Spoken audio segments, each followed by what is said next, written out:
All right. Okay.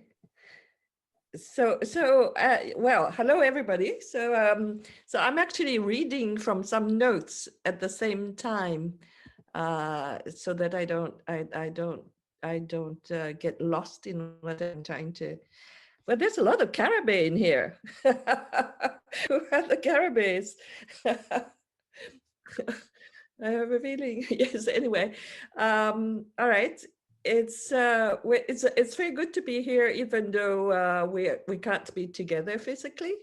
Fiziksel I don't know olarak birlikte olamasak yeah. da burada olmak çok güzel. Birçok not hazırladım. Onları sizinle paylaşmak için heyecanlıyım. So first of all, let me say that of course I have a special connection to Turkey. Söylemeliyim ki Türkiye'ye karşı özel bir bağım var. So what I'm going to do is to speak, and you will translate. Okay. And I have already sent ahead of time some video clips because we are not able to show it in real time. Size önceden klipler yolladım çünkü Zoom üzerinden bağlantı sırasında göstermeye çalıştığımızda aksaklıklar oluyor. O yüzden önceden yollamayı seçtim. So I just want to, I'm going to, in this session, I'm going to share some of my experience and some of my thoughts about editing and filmmaking. Bitti mi? Atacak mısın? Dursun, yayını atma daha. Dursun mu? Can someone mute their microphone? Yeah, somebody has to mute the microphone. Bu klipler üzerinden konuşacağız dedi en son. I never know when you finish. Okay.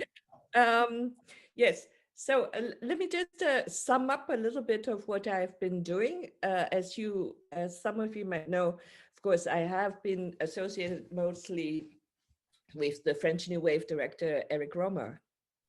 Önce size ne yaptığımı anlatayım. Ben en çok Fransız Yeni Dalga yönetmeni Eric Rohmer vasıtasıyla tanınıyorum. And then in the last 15 years or so, I started working a lot with independent filmmakers. Quite a lot. First, quite a lot in Asia, in China, in Hong Kong, and so on. And then by chance, I worked on several films in Turkey. Son 15 yıldır bağımsız sinema yönetmenleriyle çalışıyorum. İlk olarak Asya'daki, Çin'de, Hong Kong'daki yönetmenlerle çalıştım. Ve sonra da şans eseri Türkiye'de de birçok filmde çalışma fırsatım oldu. And I haven't been back in Istanbul for more than maybe almost 10 years now. But since then, I've worked in a lot of different countries, in Japan, in Australia, and so on. Son 10 yıldır İstanbul'a geri gelme şansım olmadı ama bu 10 yıl içerisinde Avustralya'da, Japonya'da birçok farklı ülkelerde çalıştım. So first of all, I want to talk about the Eric Rohmer part.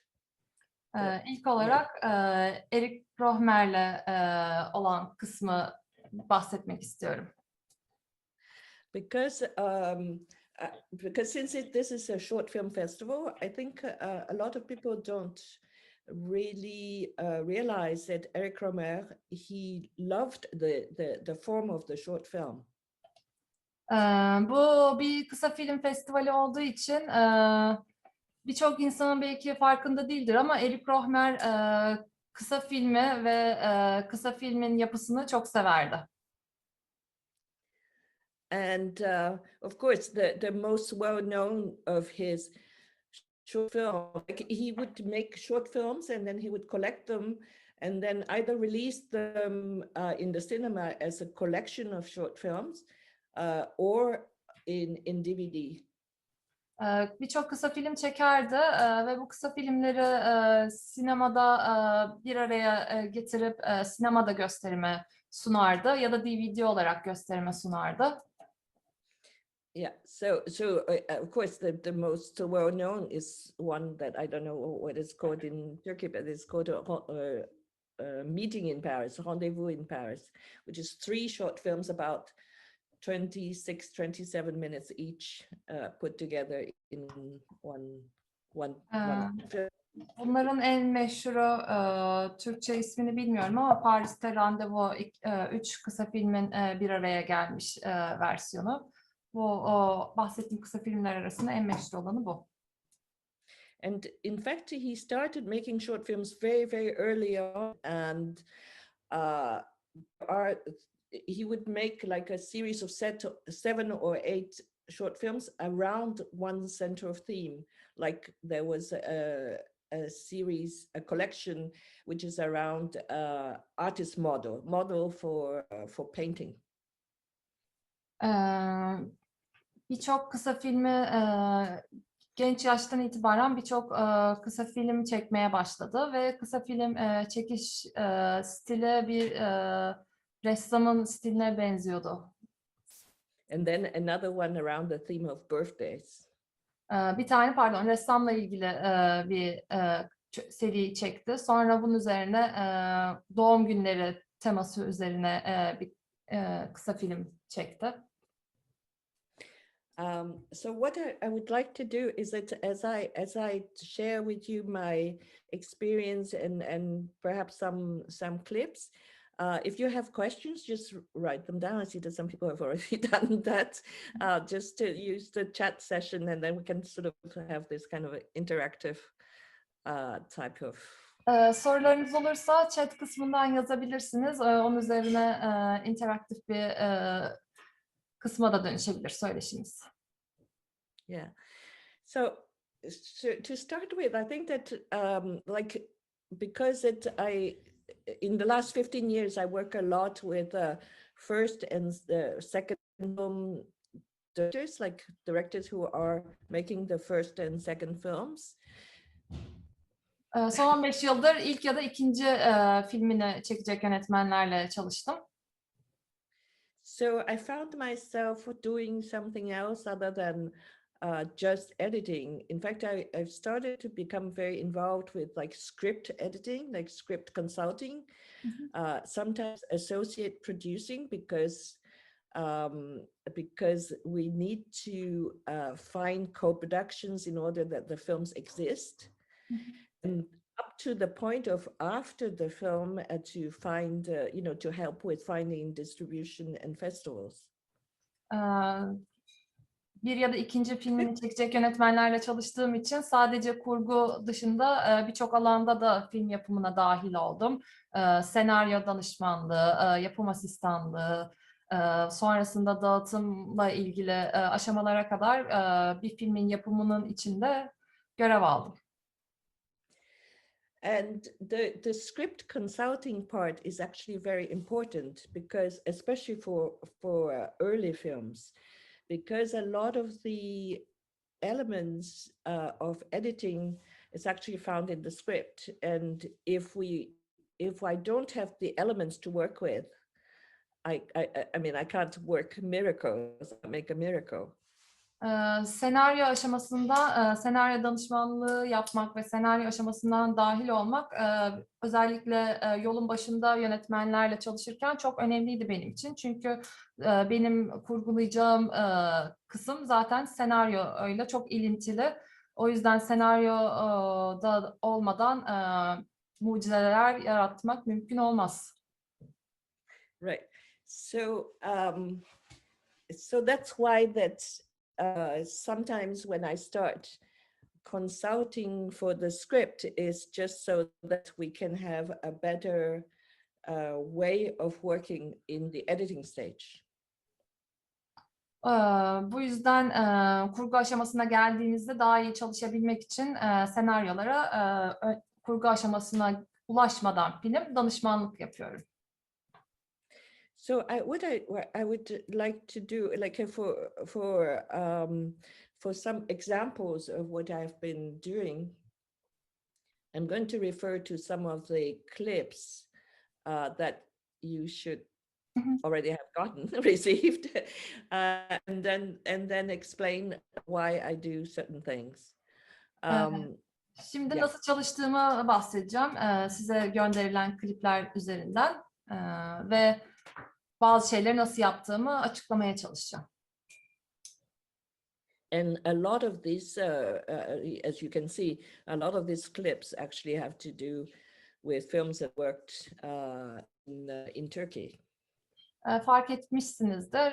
Bu kliplerin çoğu Türkiye'de çekilmiş Türk yönetmenlerle çalıştığım filmlerin klipleri. And most of these actually are feature films. They're not short films, but I think that still I think that you can find something in this experience to help you. Çoğu da uzun metraj filmlere ait klipler ama yine de bu deneyimimden fayda çıkarabileceğinizi düşündüm. So let's perhaps refer to the first clip already. The clip from Majority. Okay. Yeah. O zaman ilk klibe bakalım. Çoğunluk filminden olan sahneye. I don't know how many of you have seen it in the theater when it came out, when it was released. Right. Okay. Bilmiyorum kaçınız film çıktığında sinemada izleme şansınız oldu. Right. Yeah. So maybe I can tell you a little bit about how I got involved in that. In fact, it was a friend of mine who is Cameron Bailey from the Toronto Film Festival. He was at the Istanbul Film Festival. Size nasıl o filmle çalışmaya başladığımı anlatabilirim. Cameron Bailey isimli bir arkadaşım, Toronto Film Festivali'nde çalışan biri. İstanbul Film Festivali'ne gelmişti. He sent me a message saying that he had been to somebody's editing room, and he saw a rough cut of part of a film, and that he thought that if it would be worth my while to look into it if I had the time. İstanbul'da olduğu sırada birinin daha ham halinde kurgu aşamasında olan filminin görüntülerine denk geldiğini söyledi ve ilginç bir şeyler olduğunu ve eğer vaktim varsa benim de bakabileceğimi önerdi. Because in fact, as Seren Yüce, the director, actually he had written 2 emails to me beforehand, but he said to Cameron that I didn't answer. Seren Yüce bana 2 e-mail göndermişti. Arkadaşım Cameron'a söylemiş ama ben bu e-maillere cevap yazmamışım. So, if for those of you who have seen the film, you will know that, of course, that it's about this boy, and when he's already a young man. Although there is a short scene in the beginning that the young man is still a boy, a child. Filmi izleyenleriniz biliyordur ki film ergenlik çağında genç bir oğlan hakkında. Ama filmin başında bu oğlanın çocukluğunu görüyoruz. So when I came on board, actually, when I saw what I saw was the footage of a rough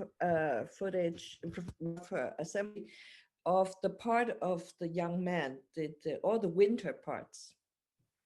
Ben ilk projeye başladığımda ilk gördüğüm şey bu genç oğlanın kış zamanı olan çekimlerine ait görüntüler gördüm.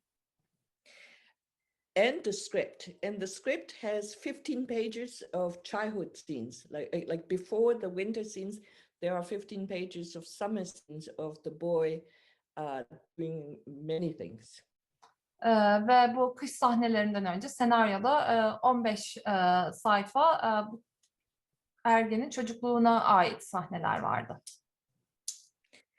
So when I saw the footage of the winter scenes, what I thought was that it's actually the story of the young man is strong enough that if you put 15 pages is 15 minutes of childhood scenes before that, it actually it would diminish the power of the rest of the film.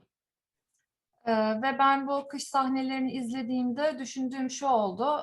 Eğer zaten bunlar var haliyle çok güçlü sahneler ve bunun önüne 15 sayfalık çocukluk sahnelerini eklersek elimizde olan güçlü materyalin gücünü azaltmış olabiliriz diye düşündüm.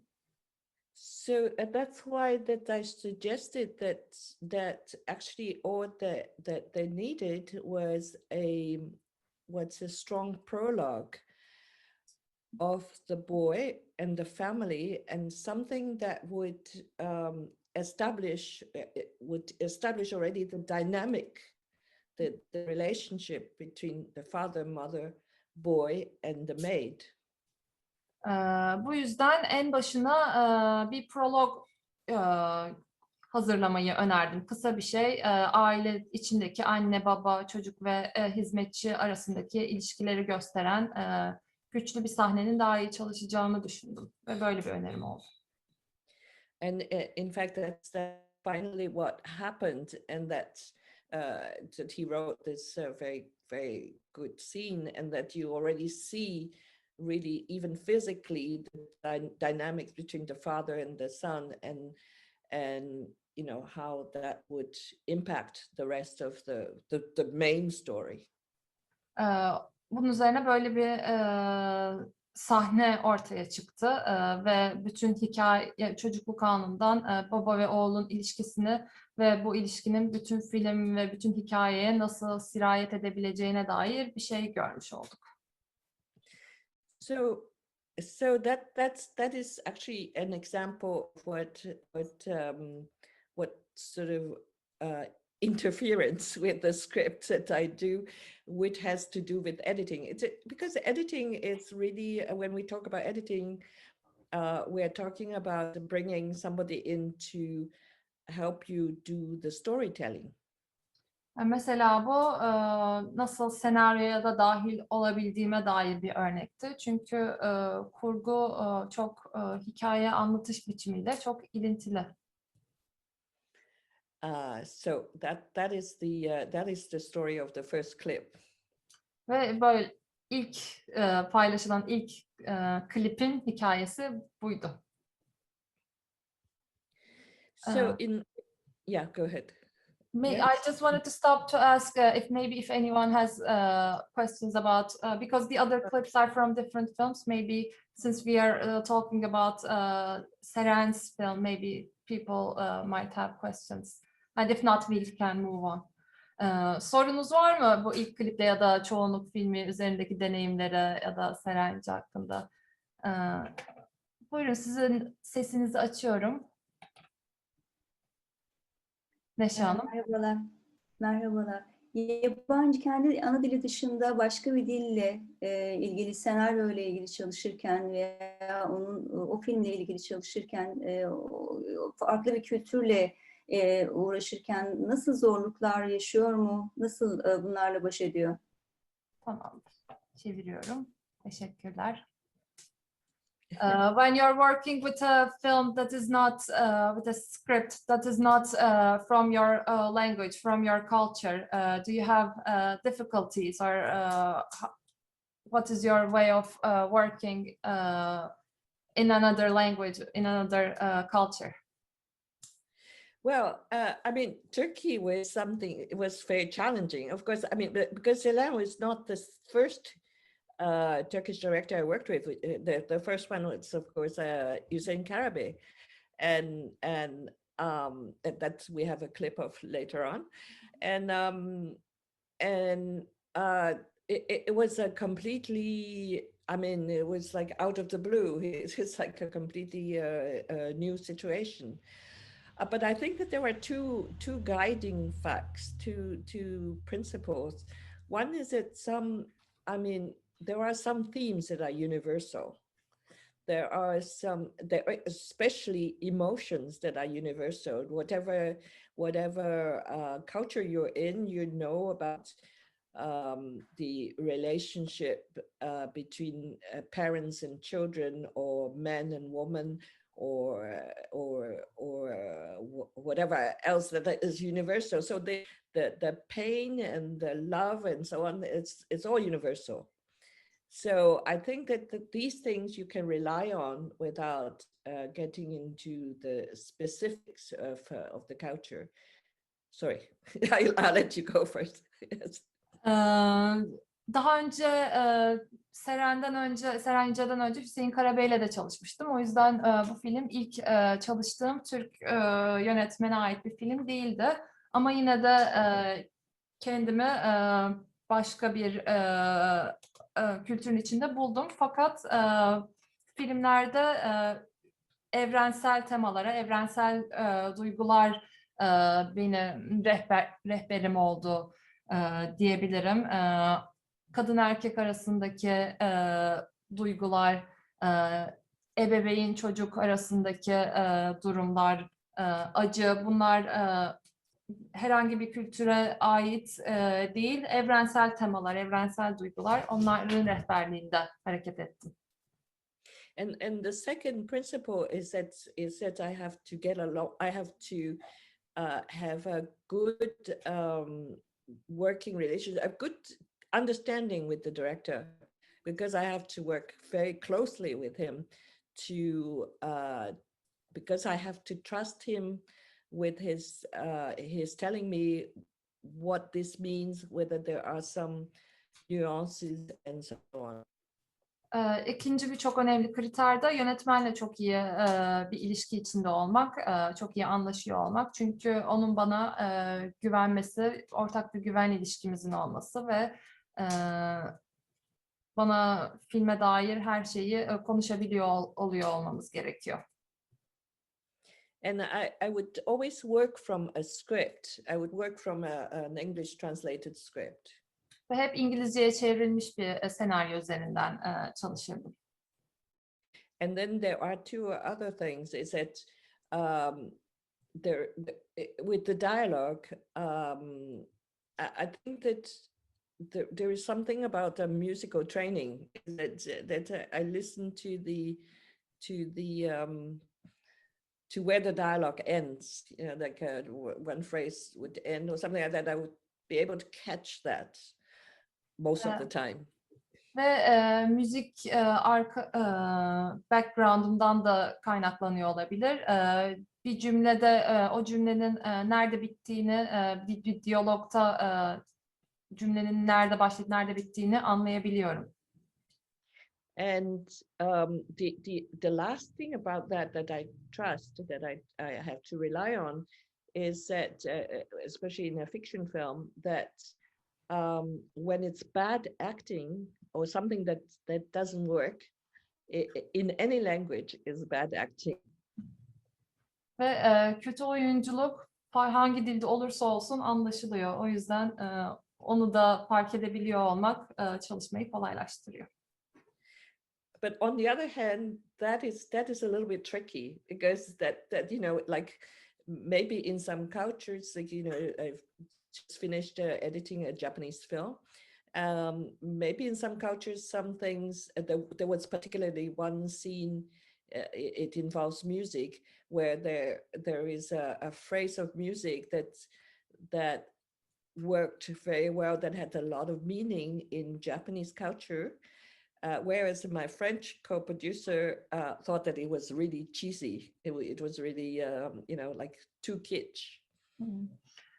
Tabii bazen iki kültür arası farklı yorumlamalar olabiliyor. Mesela çalıştığım bir Japon filminde bir şarkı çalıyordu ve bu şarkı kültürel anlamda çok önemliydi, çok anlamlıydı. Fakat Fransız ortak yapımcım bu sahneyi izlediğinde çok yapmacık ve sevimsiz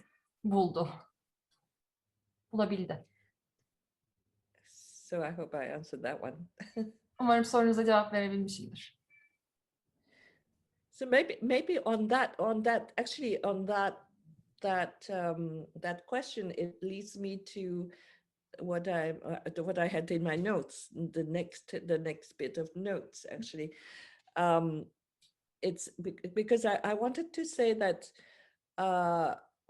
especially when I teach or when I do workshops and so on, I don't really teach the techniques. I mean, I don't teach how to. I don't talk about how to learn an editing software or how to, or to just go script writing in the 3-act structure or this kind of theories.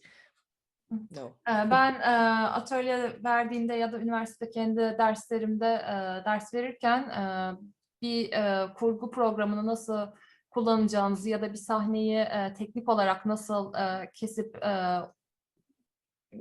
ayarlayabileceğinizden bahsetmiyorum. Ya da senaryo üzerine konuşurken 3 giriş, gelişme, sonuç gibi 3 ana kavramdan bahsetmiyorum. But there are 3 areas of things that I like to suggest that as to train yourself as an editor or a filmmaker or in fact just a person. These 3 next things that I'm going to talk about. Şimdi birazdan bahsedeceğim 3 şey bir kurgu alanında ilgi duyan ya da bir yönetmen olarak önerebileceğim 3 şey olacak. The first one is to train your ears. İlki kulaklarınızı eğitmeniz. Listen to a lot of music, like different kinds of music. Çok fazla farklı türden müzik dinleyin. Because film, especially editing, is rhythm. Çünkü film, özellikle kurgu, ritimle çok alakalıdır. And in that direction, I would say not only to listen, but listen to sounds every day around you. Listen the sounds.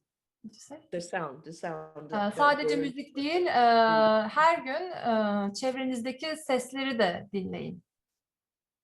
Because a lot of times in editing, you would be stuck in looking for solutions, and the solution would come with telling the story with sounds.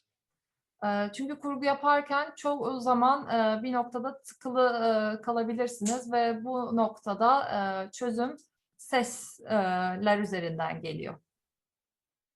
But we can go into that later. The second thing is actually again something maybe a little bit strange, is to read poetry. İkincisi de belki biraz tuhaf gelecek ama şiir okumanız. Why I say that is because what is editing? It's like you are telling a long story in a very short time, and sometimes you have to chop it up and to ellipses, like jump from one thing to another. Bunu söylememin sebebi çünkü kurgu yaparken çok uzun bir hikayeyi belirli bir süre içinde anlatmanız gerekiyor ve bir sahneden birden çok alakasız ya da başka bir sahneye geçebilmek gerekiyor. And what is poetry? Şiir nedir? I mean, it's ellipses, right? It's like a very abstract telling of short things, but the very the few words would describe would bring you the emotion that the poet wants you to feel. Şiir de böyle değil midir? Soyut kavramları ele alıp birkaç kelimeyle size şair bir duygu hissettirir. So reading poetry can really train your sensitivity. Bu yüzden şiir okumak hassasiyetlerinizi etkileyebilir, değiştirebilir. So, and the third thing is has to do with space, like space around us. Üçüncü de çevremizdeki alanla ilgili. It means going to galleries or whatever, looking at visual art things like paint sculptures? Mesela galerileri, müzeleri ziyaret edip görselliğimizi geliştirmek üzerine heykeller, tablolara bakarak. And an aspect of that is to watch dance performances, because why is that? Because you watch how a body moves in space, and that is exactly what cinema is. Ya da dans performansları izlemek. Çünkü bir bedenin bir boşlukta nasıl hareket ettiğini gözlemlemiş olursunuz ve sinemada budur. And another point in that thing about space is to look at architecture. Alanla ilgili bir söyleyeceğim de mimariyi incelemeniz. Why is that? Because it has to do with the spatial structure of a scene, to how to make a scene work without having to go through words and language and so on. It has to do with the relationship of the person, of the character, with the space, and that is architecture. Bir sahneyi kurarken çok fazla kelimeyle ifade etmek yerine bir karakterin çevresiyle olan ilişkisini anlatmak için mimariden yararlanılır.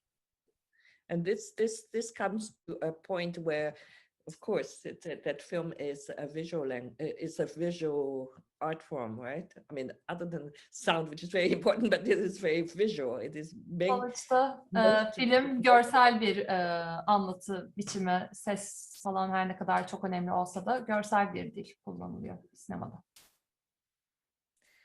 So maybe I can now to something about rhythm, which is the second clip.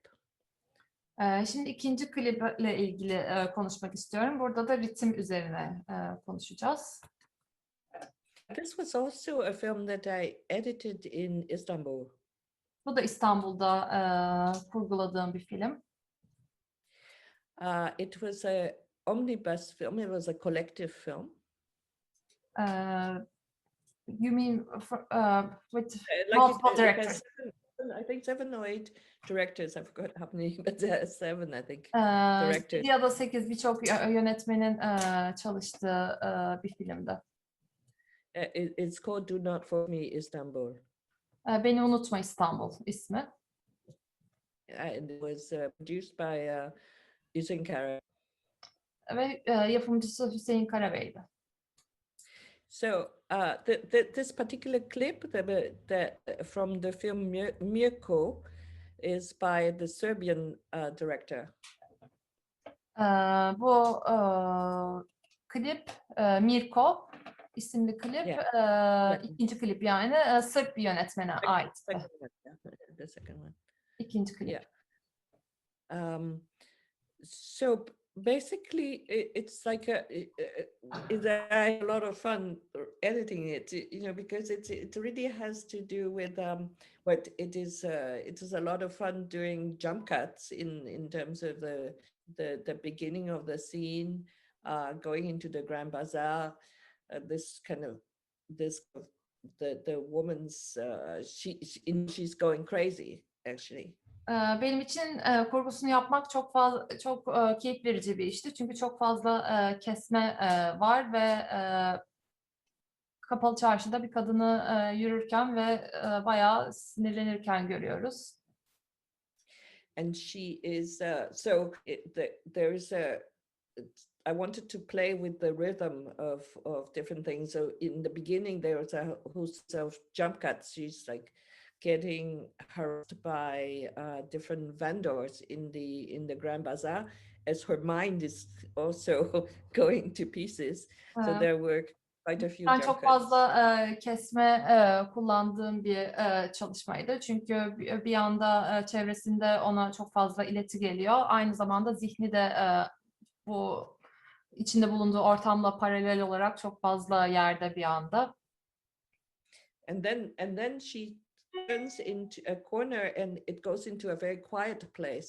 So that is another thing that I love to do, is change rhythm not only by the visual sense, but by the sound, to go from something, a very busy, loud scene to something very quiet. Sonra bir köşeyi dönüyor ve birden çok sessizleşiyor. Bu da sevdiğim bir şey. Hem görsel olarak sakinliyor hem de seslerin öyle kalabalık ve hektik bir şeyin üzerine azalıp sakinleşmesi sevdiğim bir şekil oldu. And then she goes into this again, sort of chasing. She sees this boy, this man. And there's when she sees him, because we can't really show it directly here, but when she sees him there, again, there are a few cuts, which, it goes fast, slow, something like that. Sonra bu adamı görüyor ve o adamı gördüğünde de kesmeler birden hızlı yavaş şeklinde ilerliyor. And then she sees him, and of course that again is, it's fast, and then it goes into a quieter space, and then she realizes she thinks her son who is dead actually, and then the accident. So it goes into a whole series of different risks. Sonra onun oğlu olduğunu düşünüyor bir an için ama öyle değil. O yüzden böyle bir anda çok fazla farklı ritimler barındırıyor. So I like doing that very much in terms of the play with rhythms in a long sequence. Yeah. Uzun bir sekans içinde bu şekilde farklı ritimlerle oynamayı seviyorum. So I'm done with that example. I don't know whether there's some question about that one. İkinci kliple ilgili söyleyeceklerim bu kadar. Sorusu olan var mı?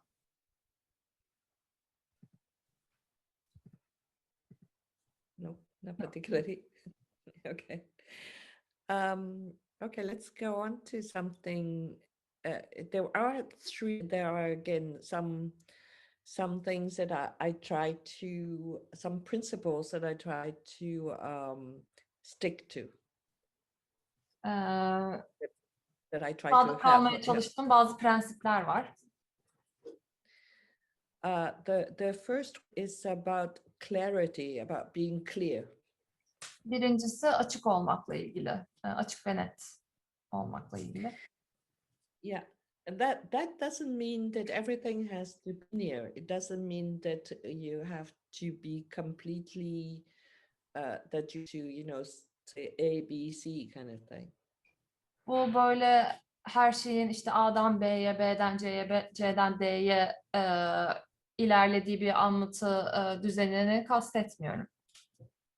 What I mean is that you have to be clear about what you want the audience to feel. Bu o sahnede seyircinin ne hissetmesini istediğinize net bir şekilde karar vermekle ilgili. Because I mean, only if you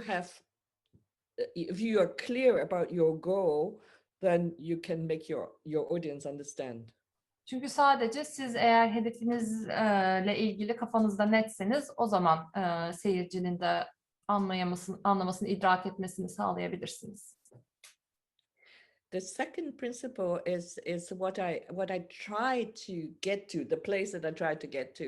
It's sometimes, I mean, at one point I call it elegance, but it's really the right word. It's maybe more something more like the flow or grace of the flow. I don't know how you do it.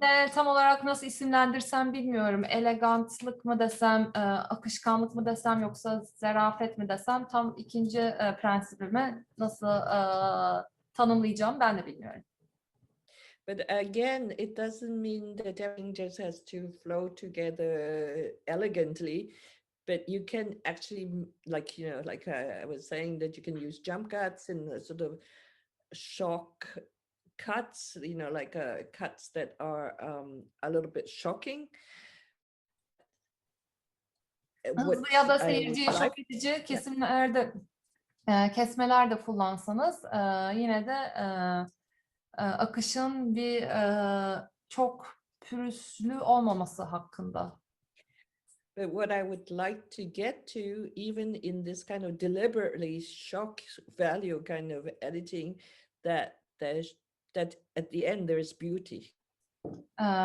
Ya böyle çok fazla kesmede kullansam seyirciyi şok etmek için ani şeyler de karşısına çıksa en sonunda varmayı hedeflediğim yer bir güzellik oluşturmak. So in terms of in that point, that is it's also about rhythm, is that I would to say don't fight the natural rhythm. Bu yüzden bununla ilgili olarak söyleyeceğim şey natürel ritme karşı çıkmaya çalışmamalısın. Because every film has a natural rhythm. Çünkü her filmin natürel bir ritmi vardır. And I would say don't be afraid of slow cinema or a fast one. Bununla ilgili ek olarak da çok yavaş sinemadan ya da hızlı sinemadan korkmamalısın. Because there are examples, there are times when actually I had to speed things up rather than slow down, so that both things can happen, both ways can happen. Bazı durumlarda sahneleri hızlandırmam gerektiği, bazen de tam tersine yavaşlatmam gerektiği oldu. İkisi de olabiliyor. So the third principle that I try to get myself to stick to is to avoid sort of an editing style that is just efficient, just correct. Üçüncü uymaya çalıştığım prensip ise böyle doğru bildiğiniz şeye körü körüne bağlı kalmamanız. Because the thing is that like one of the things that we all do in terms of when we start as editors is to first edit the film with everything right, with everything correct. İlk kurgucular olarak masa başına oturduğumuzda her şeyi doğru yapmaya çalışıyoruz. But then after that, I think that it'd be good to then find a new way to do it, find another way to do it. Ama bence bir şeyi yapmanın yeni bir yolunu da bulmaya çalışmak faydalı. And in fact, in the second time, I mean, that's to forget about what schools teach you or whatever, and try to find maybe you don't have to with a long shot, you don't have to make people understand right away. Bir diğeri de okulda öğretilenleri masa başında unutmanız. Belki bir şeyi anlatırken hemen seyircinin anlamasını istemiyor olabilirsiniz. And because even if they don't understand, even if the audiences, they are not stupid, let's say. Seyirci de sonuçta aptal değil. Because even if they don't understand it for a few seconds or for a couple of minutes, you will give them the rest of the scene, in a 3 or 4 shots. İlk etapta, ilk sahne başlar başlamaz anlamasalar bile onların önünde daha anlayabilecekleri sahnenin devamı olacak. So I think I go with the principle to try to be intriguing. I don't know whether that try to be intriguing. Try to make the audience wonder what you are trying to tell them. Bırakın seyirci merak etsin sizin ne anlatmaya çalıştığınızı. En baştan her şeyi açıklamaya çalışmak yerine.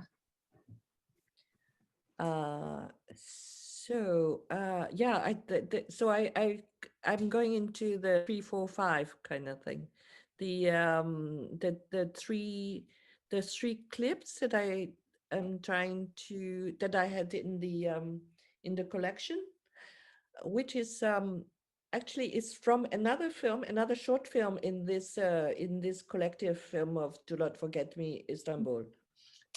Şimdi sıradaki 3 klipten bahsetmek istiyorum. Bunlar da Beni Unutma İstanbul'daki kısa filmlerin bir araya geldiği filmden sahneler.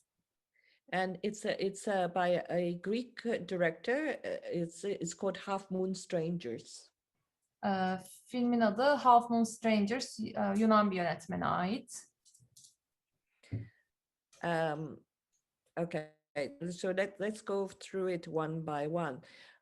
The thing is that when we were doing this film, this collective film, the thing is that I was editing almost all of those.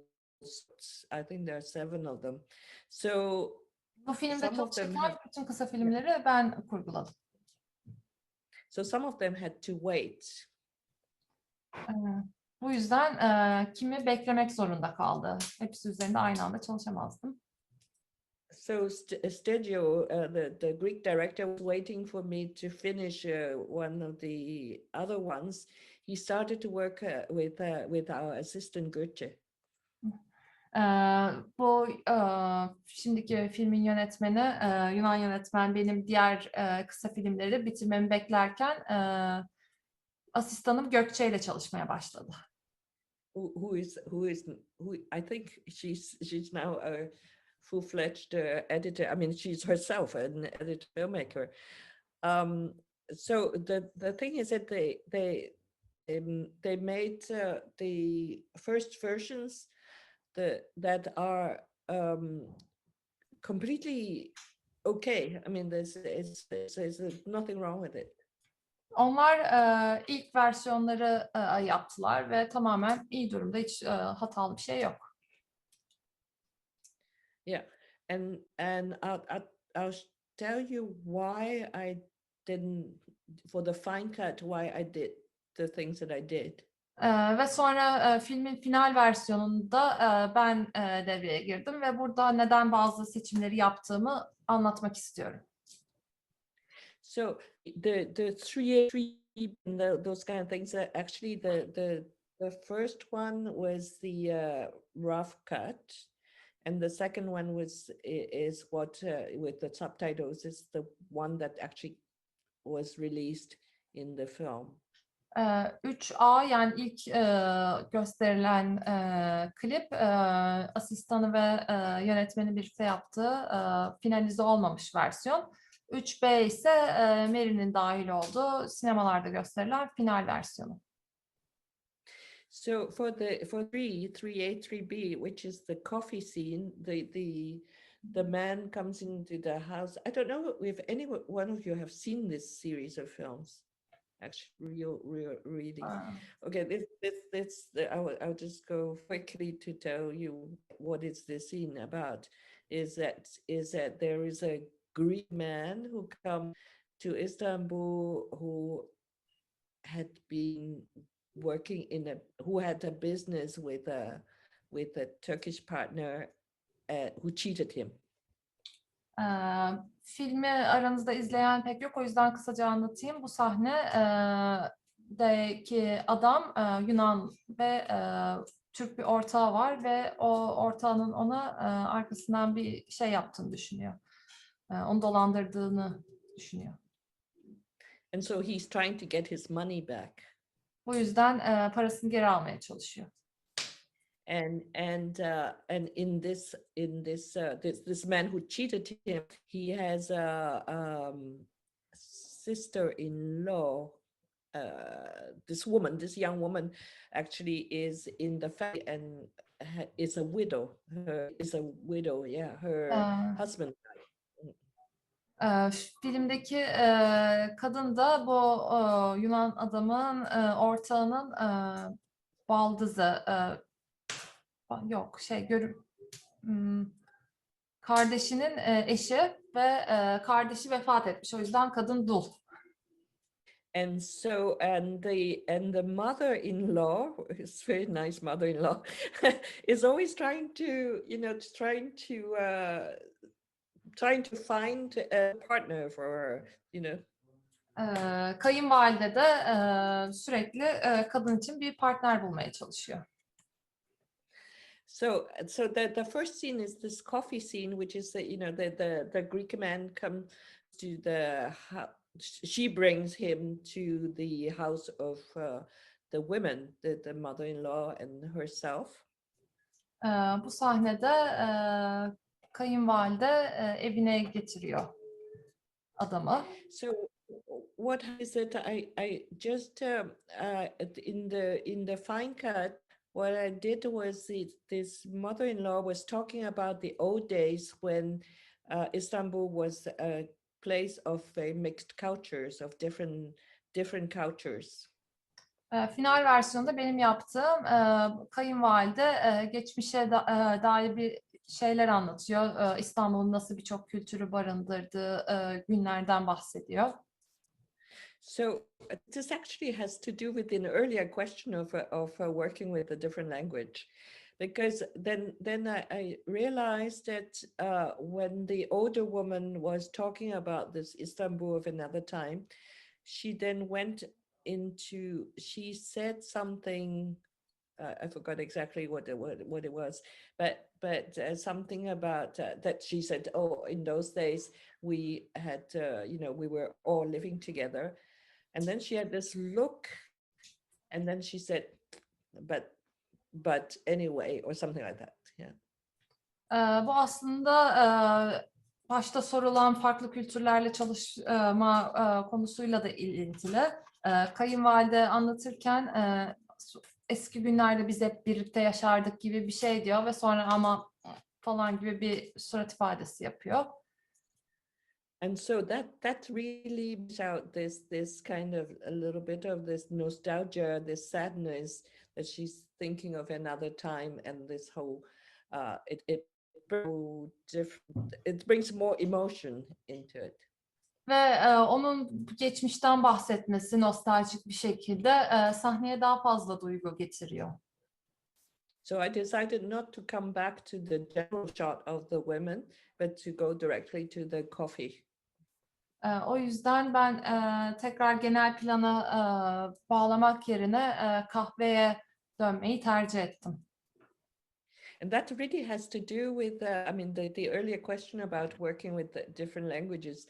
There are several times I've found myself in the same situation, because you can feel, even if you don't understand the language, there's a way that there's a certain, maybe one word that you can feel this emotion. Bu yüzden farklı kültürlerle çalışırken oldukça deneyimlediğim bir şey bu. Bazen bir kelime bir şey oluyor ve bu duyguyu hissetmenizi sağlıyor. So let's get to the 4A 4B is actually this woman comes to the shop, which is the one that that doesn't exist anymore, and she's this Greek man in front of the shop.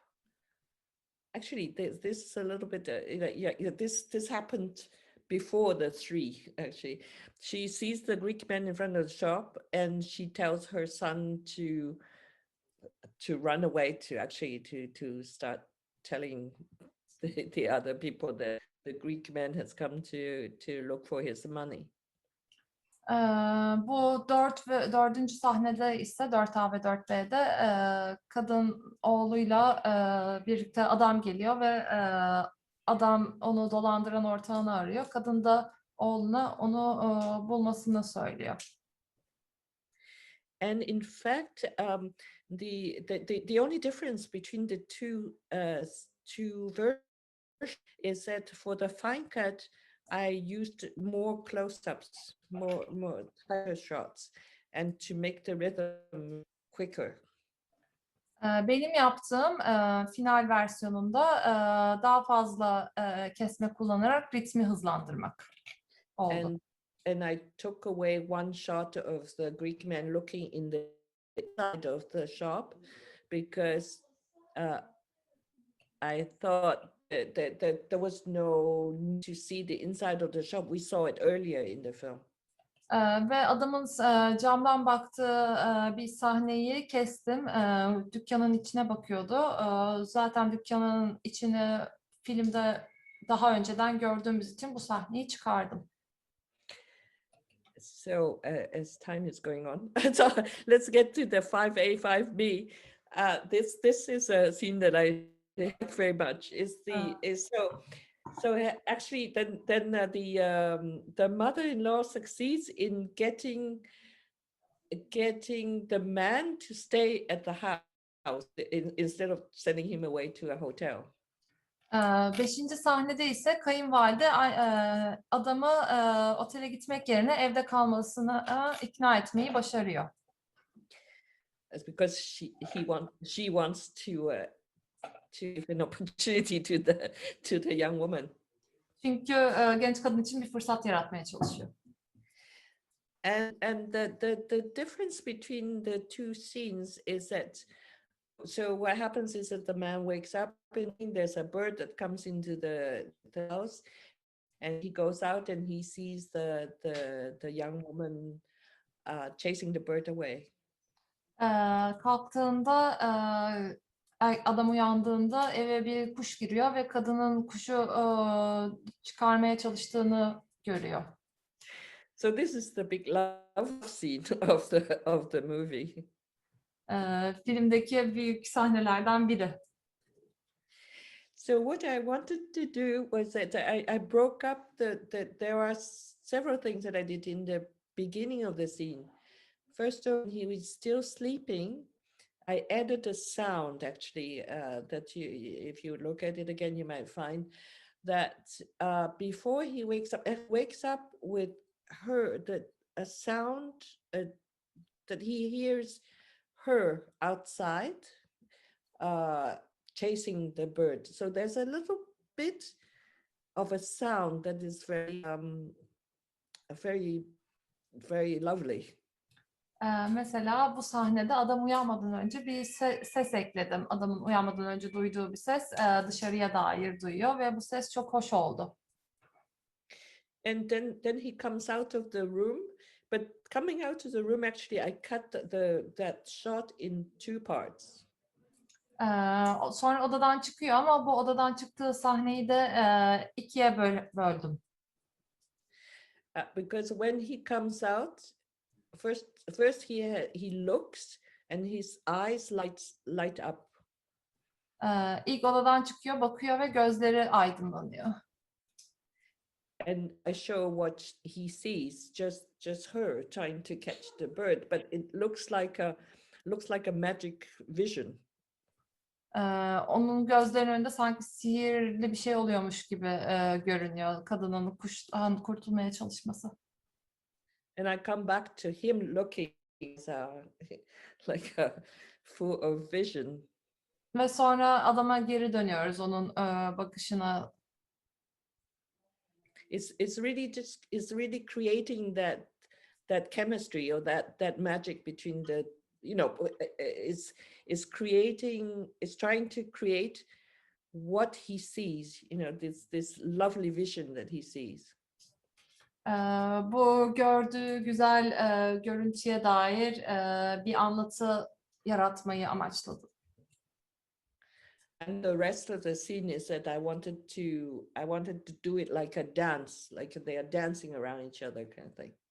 Sahnenin devamında ise sanki birbirlerinin etrafında dans ediyorlarmış gibi bir şey yakalamaya çalıştım. So that is about that particular example. I don't know whether there are any questions about that one. Beşinci sahneyle ilgili söyleyeceklerim bunlardı. Bununla ilgili bir soru var mı? Yes, there is a question. Yeah.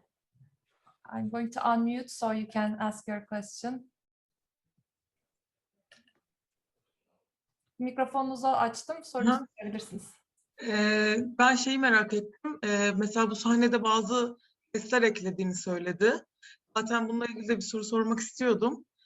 Sonuçta ses tasarımcısı da var. Yani filme bir ses tasarımı yapan ama kurgunun da ayrılmaz bir parçası ve kendisi de sesler eklediğini söylüyor. Bu noktada filmin seslerini yönetmeyi nasıl organize ediyorlar? Yönetmen, ses tasarımcısı ve kurgucu arasında.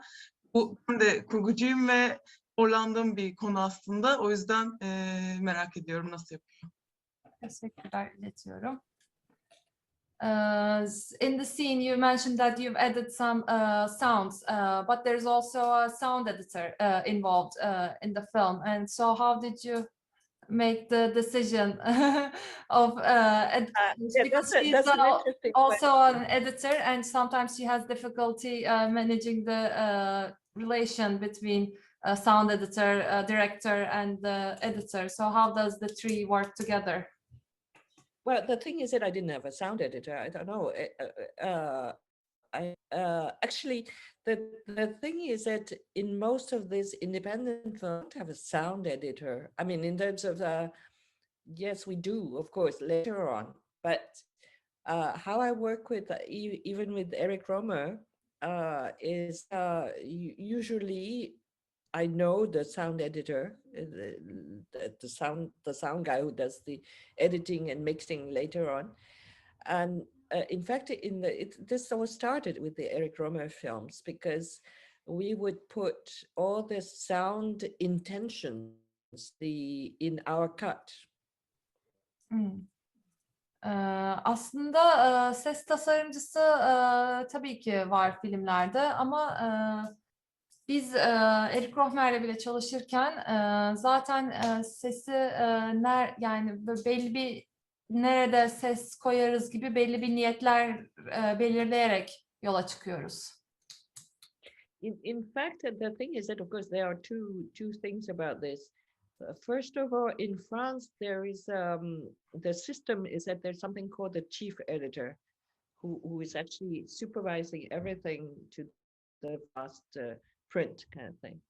Fransa'da sistem şöyle ilerliyor. Bir tane baş kurgucu var ve herkesin hiyerarşik olarak herkesin üstünde bir pozisyonda. And secondly, when it's a smaller film and so on, the thing is that I've always, I mean, with some of my colleagues, some other film editors, always say that. I mean, I don't understand how you can really edit a film if you don't have the sound, if you don't put in all the sound intentions, because like I said before, a lot of my editing has to do with sound. I'm telling the story with the sounds. Benim ses benim işimin çok büyük bir parçası. O yüzden başta sesi nasıl kullanacağıma dair belli bir niyetler olmadan, ses olmadan işimi tam yapamam. Sesle birlikte çalışmam gerekiyor. So it really helps if you have a good like I do in several like I have very good relationship with my sound guys, you know, the ones who are doing the editing and the mixing. O yüzden sesi, kurgusunu ve sesin düzenlemesini, miksajını yapan sesçi arkadaşlarla iyi bir ilişkide olmak çok önemli. Like I would put in the sounds that I would like to have. For example, in the Eric Rohmer films, sometimes we would put in like dogs barking in the night, kind of stuff. This is all where we are doing the editing. And then the sound, because we work so closely with the sound editor, he would then enhance it. He would make it better. Mesela Eric Rohmer'le çalışırken biz bilirler nereye hangi sahne sesi yerleştireceğimizi ve sonradan sesçi kişi bizim koyduğumuz sesi daha iyi hale getirmek için çalışırdı. But if I put in the sounds, I wouldn't even know, like a lot of times, how can I judge how long this shot should be if I don't put in all my sound intentions? Böyle sesi nasıl kullanacağımı bilmeden bir sahnenin uzunluğuna, kısalığına da karar vermek zor. So I think the secret is to work with a sound editor that you can work with, that you like, and that that you can work together. O yüzden sanırım sır anlaşabileceğiniz ve bir kolaborasyon içinde olabileceğiniz sesçilerle çalışmak.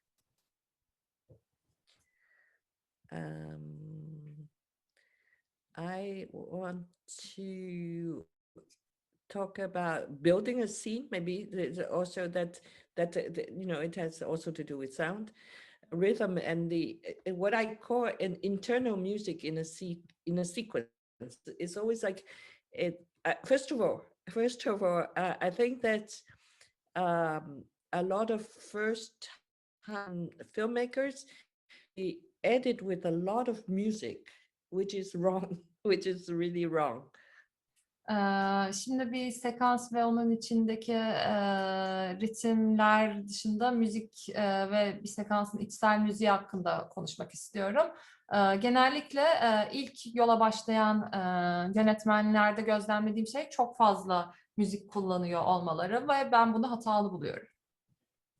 It is very important to find the internal music in a sequence, like the music that is already there with the the rhythm that is already there with the images. Bir sekansta önemli olan ilk şeylerden biri o sekansın içindeki görselliğin de barındırarak bir ritmi, o sekansın iç müziğini yakalamamız. So it is important to take your time to do it, to really I like to say that in fact there's never enough time or budget for filming every project. Bu yüzden yeterince bunu keşfetmek için vakit harcamaktan çekinmeyin. Zaten bana göre bir filmde asla yeterli süre ve bütçe olmuyor. Because I would like to share this kind of funny story. Is that there is one time I saw in an editing network that somebody was saying that good editing is fast editing or something like that. It's like to work fast is good, which is like amazingly wrong.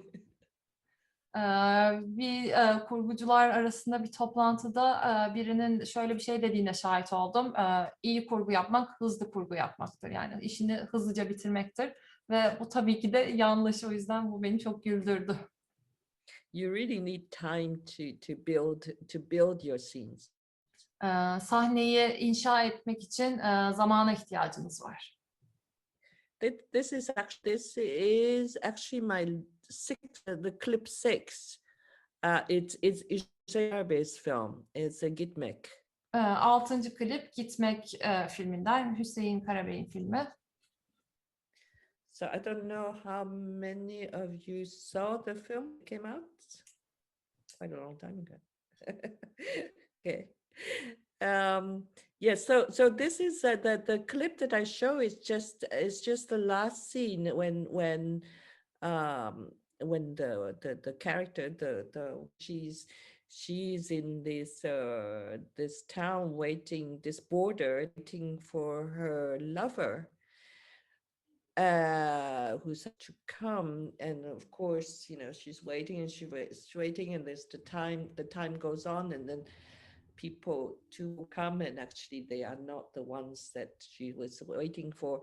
So there's a lot of building of that scene with different Can you close different my door? I'm elements. gonna turn the camera. Hey. Right. It's okay.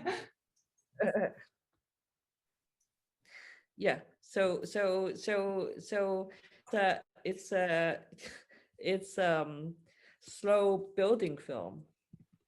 Gitmek filmi mesela yavaş yavaş inşası gerçekleşen bir film. Böyle bir anda hızlıca bir şey anlatan filmlerden ziyade anlatı tarzı daha yavaşça gelişen diye tabir edebiliriz. And I needed the time to build it like that, so that you can understand time is passing, and she's like getting a little bit, like her hopes are diminishing and that kind of thing. O yüzden bu filmi inşa ederken de benim de zamana ihtiyacım oldu. Kadının nasıl umutlarının yükselip sonradan karşılık bulamamasını geçirmek adına bir zaman gerektiren bir filmdi. Are there any questions about this film, The Gitmek? Gitmekle ilgili sorusu olan var mı?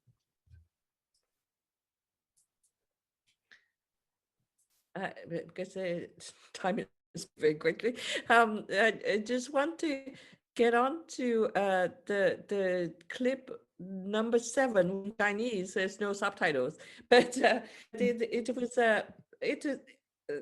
to show another example. This is a different example of something, because it's a big commercial film.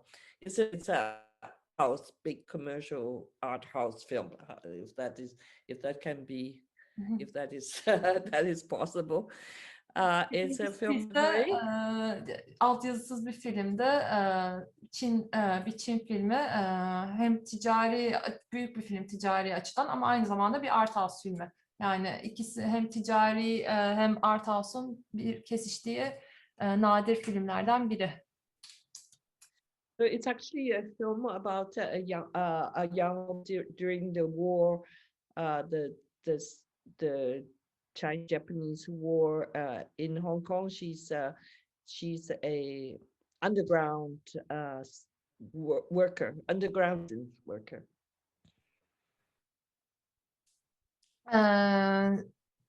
Bu savaş sırasında geçen bir film ve bir kadın var, underground worker, çalışan. Yeah, underground. Yeah, and so she's in the clip. She is actually saying goodbye to her boyfriend, who is a spy in the other camp, in the Japanese camp. So it's a quiet scene, and then we move into this movement following her, and then she gets the gun and she comes out. Burada da bu sahnede de kız bir ajan olarak çalışan erkek arkadaşını veda ediyor ve sonra gidip silahı alıyor birden. And then she's going to do some. So and all throughout the film, in fact, there's this boy who is following her around. So the next scene is that she gets the gun and she's running away. Ve bir sonraki sahnede kız silah almış, koşuyor. So the thing is that that is what I talked about earlier. Instead of starting with the general shot and then going into the details and stuff, I wanted to start with something that we don't understand. That we only see her running away, and we see her walking, but we don't know who is what she's who she's, what the scene is. We don't know where she's going. We don't know who she's running from. Mesela bu sahnede böyle bir genel planla başlayıp sonra kızı yakın girip onu tanıtmak gibi bir anlatı yerine birden kızı koşarken görüyoruz. Kim bu kız, nereden koşuyor, ne yapıyor, hiçbirini bilmiyoruz. So that's just an example of how I like to do things. Is like start with a detail and then we explain later. Mesela ben bu şekilde çalışmayı seviyorum. Bir detayla başlıyoruz ve sonrasında açıklamaya doğru ilerliyoruz. The next scene, she's actually gone to the I think that it's also in that clip, in the village house to tell this other resistance fighter, actually her second boyfriend, the other resistance fighter, that they had captured her mom. Bir sonraki sahnede de ikinci erkek arkadaşına gidiyor ve o da direnişte savaşıyor ve ona annesinin yakalandığını söylüyor. Okay, so I chose that take that look of in the house. It's actually from this higher angle. It's actually the take that is the least perfect. Benim final versiyonunda koymayı seçtiğim take aslında böyle üst açıdan çekilmiş ve bana göre en mükemmelden en uzak olan take'ti. It seems that technically it has problems. You know, it's shaking a little bit and stuff. Teknik olarak problemli bir sahne, biraz sallanıyor kamera. But actually, but it is the take that is the most romantic in the feeling and the tension. Ama en romantik hissettiren ve en duygu yüklü olan take bana göre buydu. So I decided to use that take, and luckily the director also, who's a woman, also agrees. Yes. Ve ben bu sahneyi kullanmak istedim. Yönetmen de sağ olsun kadındı zaten. Beni anladı ve kabul etti. So I just have one last clip that we can do this, and then we get on to questions. I see that there are questions. Üzerinde konuşmak istediğim bir klip daha var. Onun üzerine sizin sorularınıza geçebilirim. So of course, last clip has to do with Eric Rohmer, the master.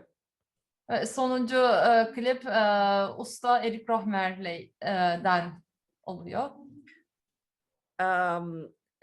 What I mean, so the last clip is from this short film in a meeting in Paris. Son klip Paris'te randevu filminden. Yeah. So that is what I meant by the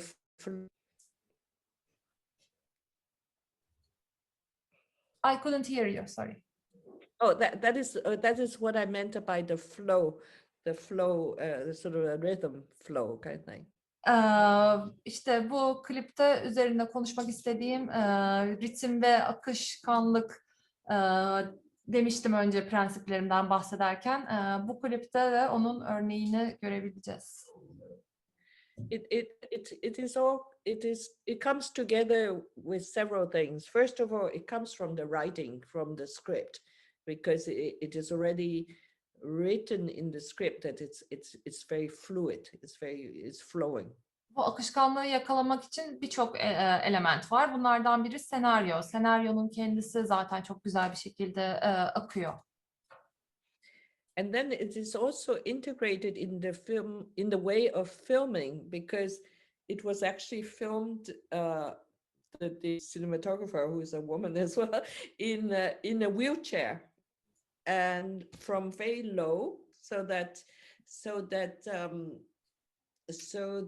the characters are really in this market, and that the other people are not noticing that they are filming. Aynı zamanda çekim tarzı da bu istediğimiz akışkanlığı yakalamamıza sağladı. Görüntü yönetmeni bir kadındı yine ve çekerken bir tekerlekli sandalyede oturuyordu ve çekim yaptığımız yerdeki diğer insanlar onun çekim yaptığının farkında değildi. And so the rhythm is already established by the movement, and the only thing I had to do was to cut. Ritim zaten oranın hareketliliğinden, oranın hareketliliği zaten ritmi oluşturuyordu. Benim yapmam gereken tek şey doğru yerlerde kesmeleri yapmaktı. But of course, finding the cut point was important. Ama tabii ki nerede keseceğimi bilmek önemliydi. So that's it for the clips. That's it for the clips. I have. Klipler hakkında söyleyeceklerim bunlar. Maybe before or should we do the questions? I have just two little exercises that I give can entertain as homework. questions at last after your exercise. I like to do always at the end of workshops. There are two little fun things to do. One is that I like to tell people to go out and take 3 photographs a day with your stupid cell phone. Like that's the dumbest thing that you can think of. Take your photos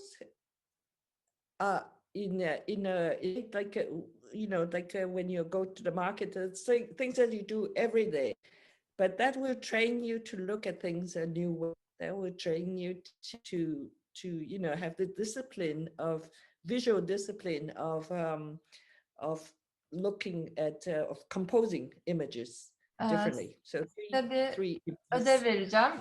Her gün karşınıza çıkan 3 şeyin fotoğrafını çekmenizi isteyeceğim. Karşınıza çıkan aptalca şeyler olabilir. Markette karşınıza çıkan, telefonla çekebileceğiniz şeyler ve bu her gün 3 fotoğraf çekmek size bir disiplin kazandıracaktır. Bir görsel disiplin kazandıracaktır ve bazı şeyleri nasıl inşa edeceğinize dair bir fikir oluşturmanıza yardımcı olacaktır.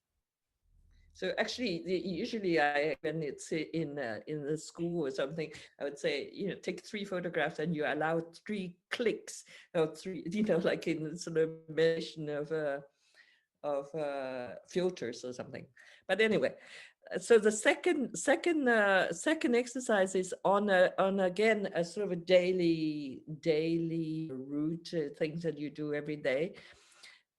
Don't plug up your ears with whatever, with the iPod or whatever, but listen to all the sounds at any given moment, and then separate all the layers of the sounds, and then go from one sound to another, just to put your attention on one sound and then on the other sound and on sound. And it's a wonderful exercise. It's something that would make you sensitive to sounds, and to start thinking about when you're editing, to think how to tell your story by. Bir diğeri de gün içinde duyduğunuz seslere kulak kabartmanız ve bunları kulaklıkları bir kenara koyup gerçekten odaklanarak duyduğunuz sesleri katmanlara ayırmanız. Tek tek onları ayrı ayrı farkına varıp kulaklarınızı bu şekilde eğitmenizi öneriyorum. Sonra hikaye anlatırken bu şekilde farkına vardığınız seslerin faydasını göreceksiniz. Okay, I'm done. My notes. So we can have questions. Okay, Ipek has a question. I'm opening her microphone so she can address her question. Hello, everyone. Hello. Shall I also ask my question in English, Ecem, or for the audience, or I don't know. Can you do in both languages? Yeah, all right, sure. First in English. Hello, Mary. Thank you for this valuable input. I really enjoyed it. My first question is about the general flow of the movie and the emphasis that we put on the emotions. So my question is, how do we construct the balance between following up the general flow of the motion that we construct in the movie and our effort to just show emotions more? Like, how do we balance these out as the film editors? Mary'e sorduğum soru genel olarak şu şekilde. Filmin genel akışını takip etmemiz gerektiğinden bahsetti. Bu konuda bir de tabii yani duyguları da öne çıkarmamız gerektiğini, duygularla da bağlamamız gerektiğinden bahsetti. Bu duyguları öne çıkarmak ve filmin genel akışını takip etmek arasındaki dengeyi nasıl kuruyoruz? Buradaki sorumluluğumuz nedir gibilerinden bir soru sordum. Yes. Actually, well, first of all, that you have a director. I mean, you have to sort of find the balance with your director as well. I mean, I think that I mean, I have been in situations where I want to emphasize the emotion a lot more, even though maybe it's sort of slowing down the story.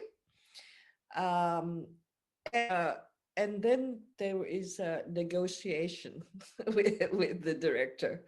I mean, and self, because sometimes then you know you mean sometimes you are very attached to a certain way of cutting and a certain way of certain shots. But after maybe 3-4 times of looking at the film, then you yourself can let go. You realize that yes, maybe this is too much. So there is a balance to be found. Yes, I think that, I mean that I always say that with I mean after all these years of editing, for every new project I learn something. I mean, for every new project I go into it completely like a first time. It's and there is also a key word that I forgot to say in the beginning, which is magic. It's magic. I mean, like editing is magic. It's just that it's amazing. I mean, you know, you put 2 shots together and something happens.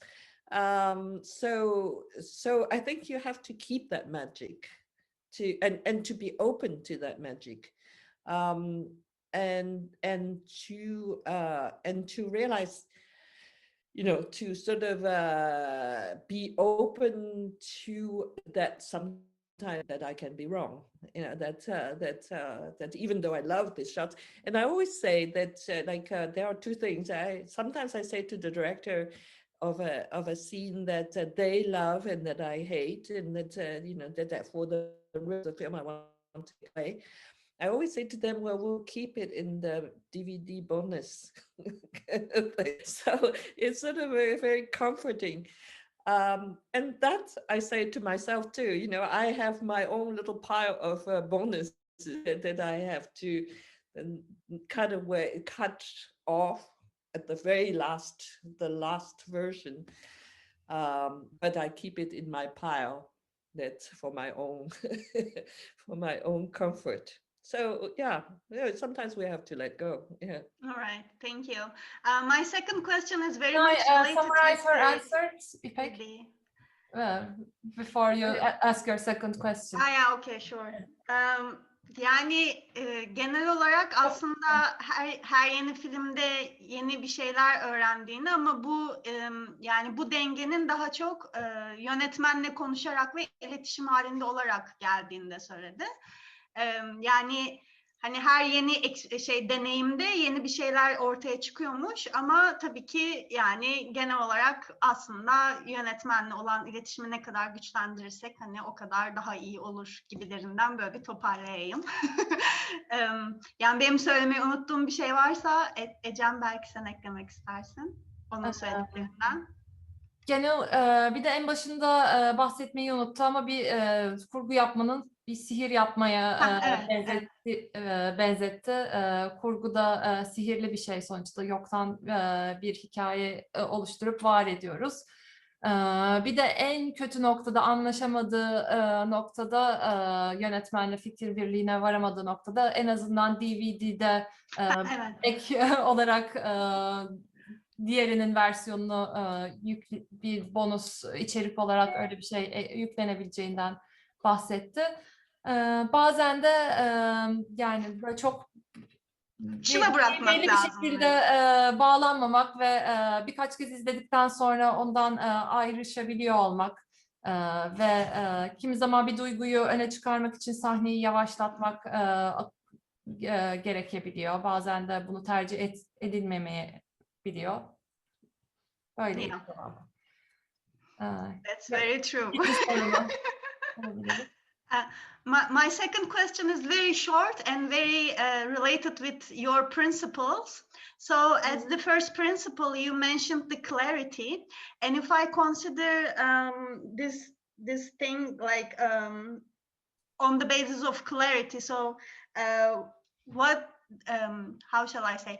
The emotions that the audience needs to see should be clear.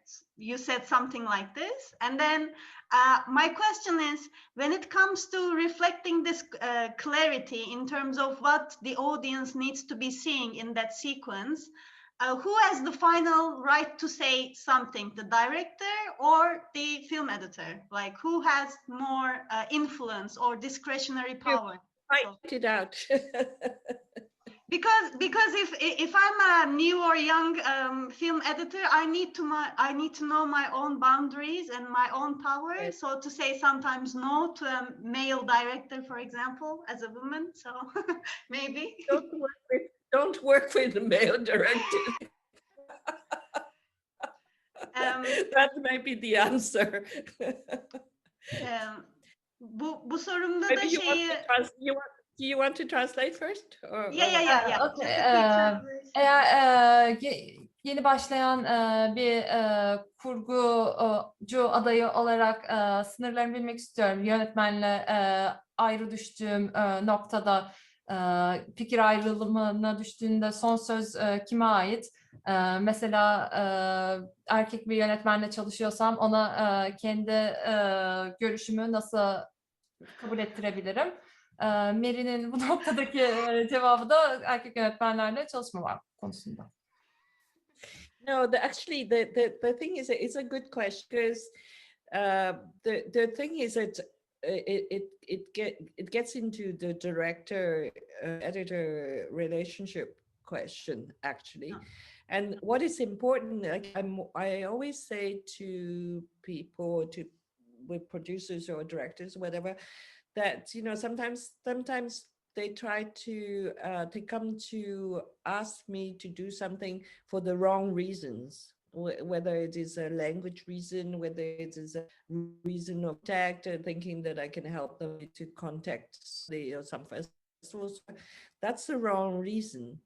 And I always say that it's not a matter of finding the best edit for your film, and then there is no best edit. But it is a sort of a relationship. It's a marriage. You have to, the two of you, the director and the editor, obviously, if you don't have the same idea of the project, it wouldn't work. So I think that one of the things that I do actually has to do with my working method, is that I actually don't sit down together with the director. I don't work side by side with the director. I cut my scenes and then we see the cut together. Not together. We either see the first cut or we see some scenes. But before we have a lot of long talks to figure out,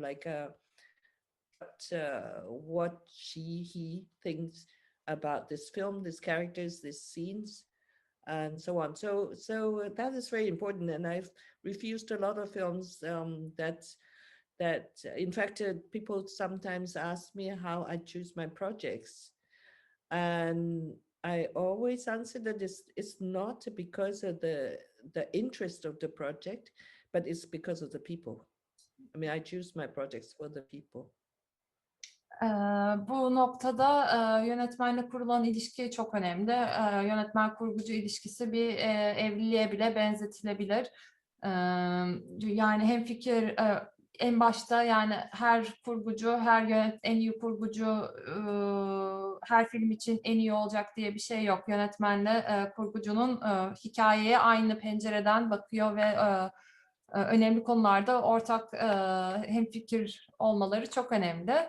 Ben zaten benim çalışma stilimde yönetmenle birlikte yan yana oturup sahneleri beraber kurguladığımız bir stilim yok. Ya bir kere editlenmiş bir rough cut üzerinden çalışıyorum ya da kendim editliyorum.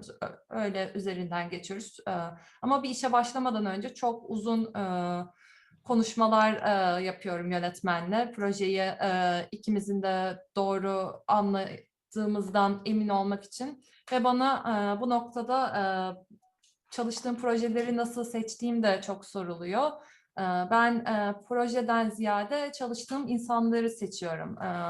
Benim için kriter, en büyük kriter kiminle çalışacağım ve çalışacağım insanın nasıl biri olduğu. Thank you very much, Mary. I received my answers. Thanks. Okay. Teşekkürler Ecem. Eline sağlık. Thank you. So, anyone else? Can I Yeah, ask there was a question. Yeah. Yeah. First of please. all, thank you very much for today's workshop, Mary. It's been really inspiring. And I would like to talk about your movie, The Memory of Water. Actually, I've just seen Okay. You saw and, it. it was so inspiring. It's such a strong movie. And I was wondering, you were in the film, actually, the character is, the lecturer is asking for possible technical topic, and yeah, she wants the students to bring a technical topic and use it as an inspiration. And I was wondering if you had a similar inspiration for this movie, because it's very interesting. Like Well, obviously it comes from, because the film was actually it was part of it. Again, it's part of a collective film. There are 5 directors, and it is actually made to. It is commissioned by a university for their 50th anniversary. It's actually the executive producer is Johnny To, big director, and then they had the money for each of us to make this short film. And of course, my inspiration comes from the year before, when I was this lecturer, when I was actually doing a 3-month course in this university. So basically, this is a version of myself. I mean, that's telling my students to do this thing. So then we shot in the same classrooms, but it was an easy way out. It was an easy way to make the films, because then we had all the sets and everything. Yeah, and actually the girl in the film, the young girl in the film, was my student. Oh, cool. She's an actress. She's now a very good filmmaker. Actually, she's gone into the film department of important school, and she's made her first films.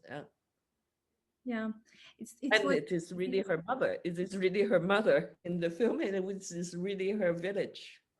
Oh, really? So interesting. Yeah. So, yeah, it was really powerful, like that cultural roots and film in a film in another film.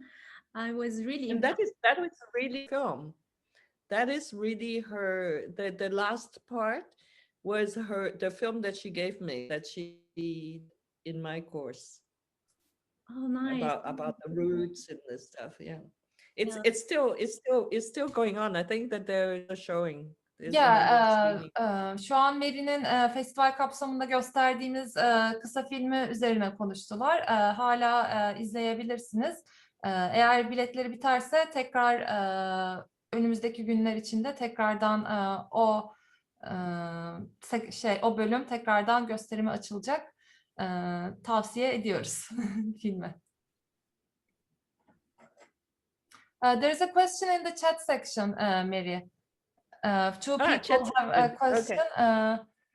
They're asking, do you have any advice for someone who is just starting to work as an editor? Oh yeah.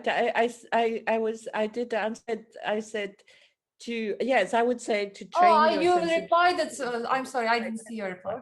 Yeah, but Okay. I would say to just try to edit anything that you can find. I mean, you know, it's just storytelling. Just train yourself on storytelling, or by words. I mean, by writing. You know, you can also train yourself by writing different ways to tell a story. I mean, I have written some pieces in text that I use a making or film editing kind of technique to write the pieces. So, you know, even if you can't get yourself on a piece of film, and nowadays you can do that. You can shoot your own films with your phone, and then just train yourself on different ways of telling your story. Mary'nin yola yeni başlayan insanlara önerisi var mı diye sorulmuştu chat kısmından. Mary'nin önerisi de elinize geçen her şeyi kurgulamanız yönünde. Yani illa görüntü olması da şart değil. Böyle farklı yazarak da kurgu yapmanız mümkün. Yazarak da bir sinema filmi gibi bir şeyi kurgulayabilirsiniz. Ama zaten bugünlerde telefonlarla çok fazla şey çekmek mümkün olduğu için görüntüyle de çalışmak mümkün.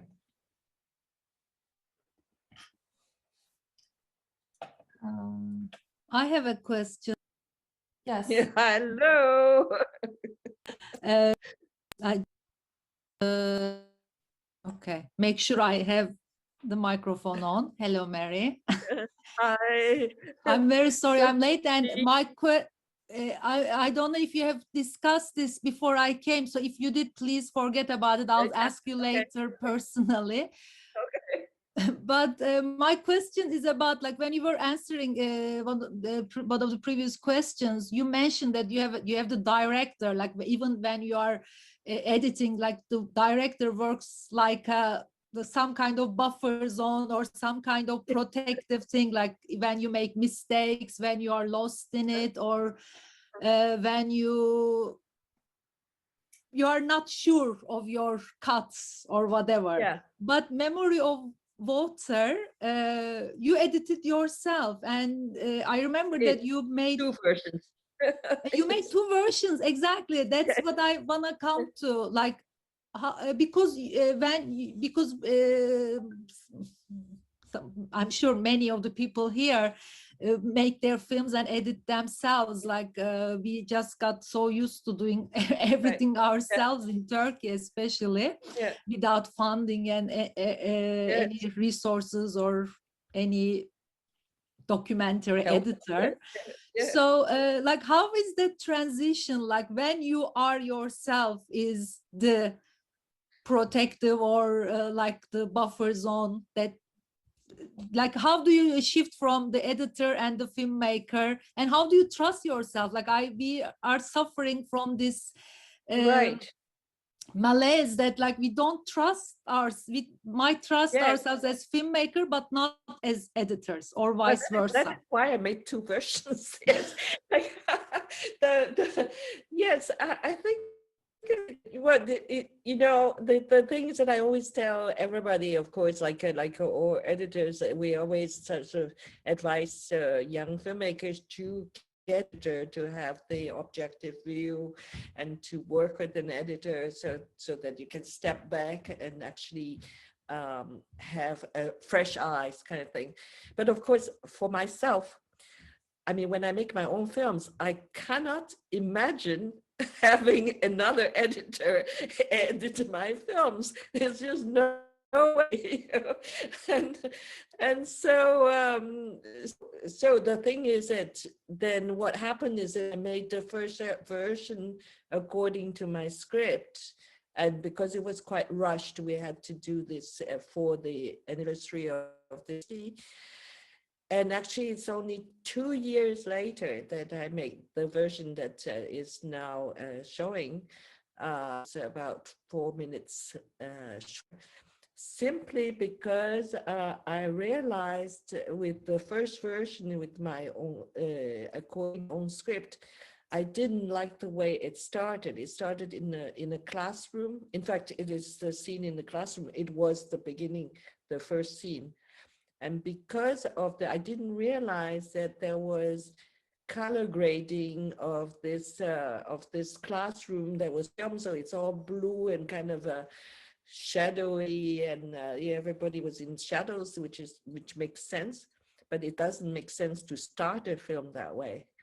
So in fact, I always tell people that everything I said to my students not to do, I did in my own short film. So 2 years later, I finally cut another version. So yeah, it's very difficult. I think that I myself would say that it's very difficult to cut films, even though I would never do it another way.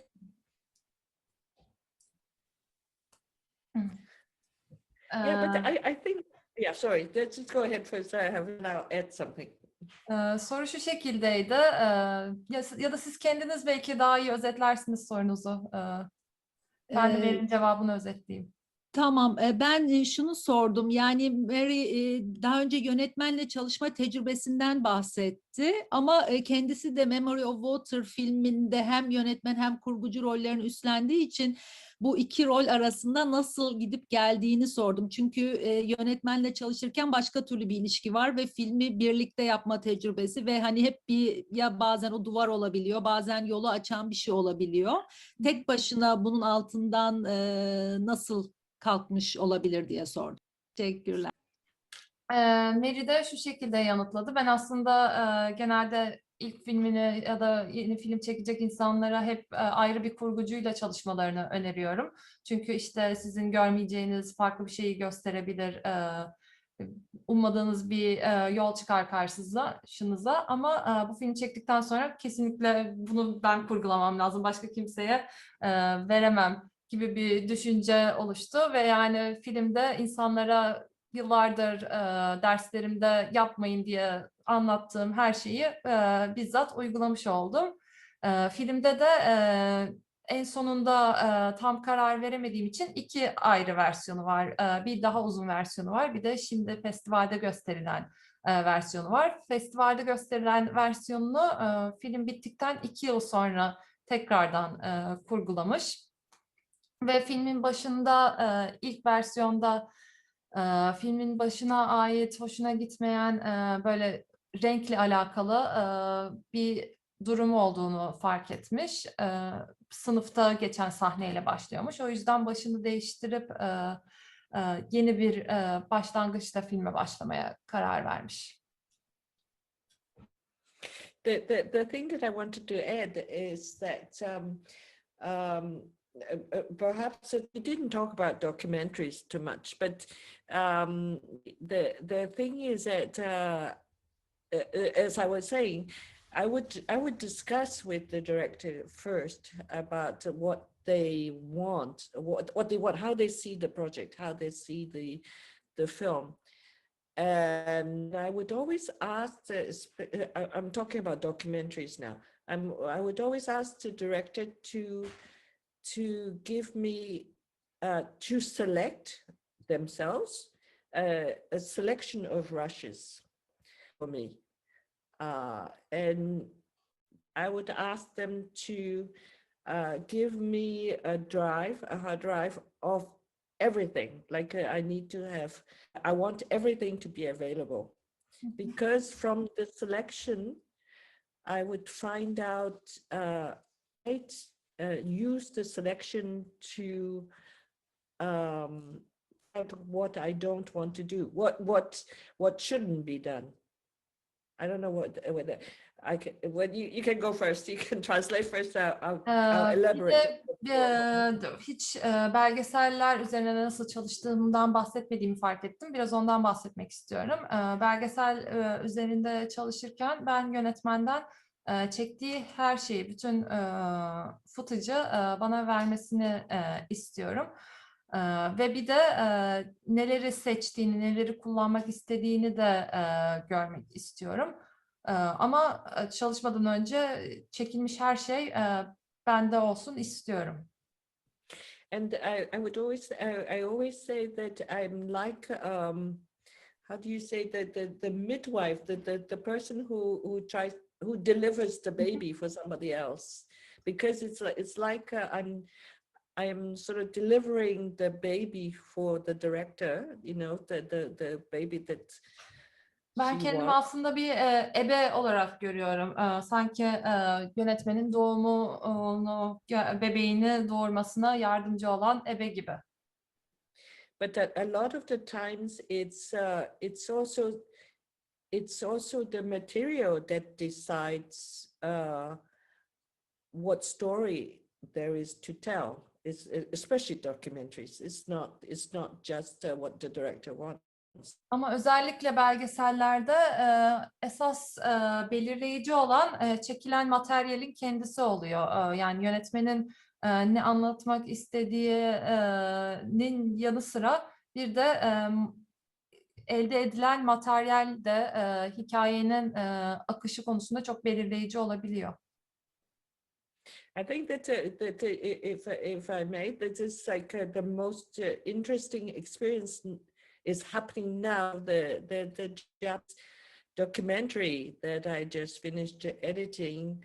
This is a very interesting experience because the director, who's a young man, he actually made his version. He cut his own version with the help of an editor earlier.